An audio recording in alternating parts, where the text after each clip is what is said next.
heureuse et tranquille. On ne sait pas réellement où ils sont quelque part dans l'univers, ce sont des êtres parfaits et ils vivent de manière heureuse. Ok.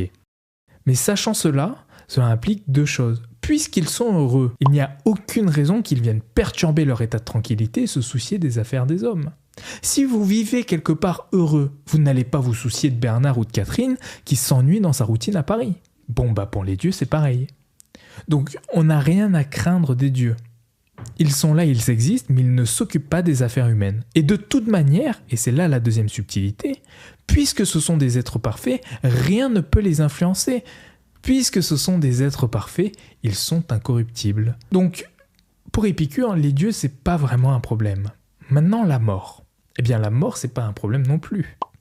C'est pas un problème non plus, puisqu'il n'y a pas de vie après la mort chez Épicure. Tant que nous vivons, la mort n'est pas là, et quand la mort est là, nous n'existons plus. C'est aussi simple que ça. La mort chez Épicure, c'est la cessation de toute sensation. Et donc, s'il y a cessation de sensation, il n'y a pas de douleur à craindre, ni de souci à se faire, puisqu'il s'agit d'un retour au néant. Et alors, désormais, la seule question qui nous intéresse, c'est comment vivre heureux ici sur Terre.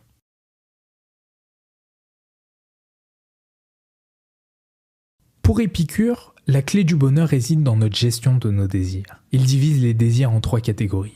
1. Les désirs naturels et nécessaires, ceux qui sont essentiels à notre survie et à notre bien-être, manger, boire, dormir, avoir un abri, etc. Des désirs qui sont donc faciles à satisfaire, en théorie, et qui, une fois comblés, apportent santé et tranquillité de l'âme. Deuxièmement, les désirs naturels mais non nécessaires, c'est-à-dire ceux qui ne sont pas essentiels mais qui sont agréables. Par exemple, boire du vin, faire les boutiques, jouer aux jeux vidéo, etc. Ceux qui sont donc en rien indispensables, et qui, au contraire, peuvent entraîner par moments une certaine insatisfaction. Par exemple, manger du chocolat peut nous offrir un plaisir instantané, mais peut aussi entraîner des peines plus tardives, une prise de poids, un pic glycémique, une baisse d'énergie. Et enfin, troisièmement, il y a les désirs non naturels et non nécessaires. Ce sont des désirs comme la richesse, le pouvoir, la gloire, ceux qu'on ne peut jamais vraiment satisfaire et qui, par conséquent, ont tendance à apporter plus de peine que de plaisir.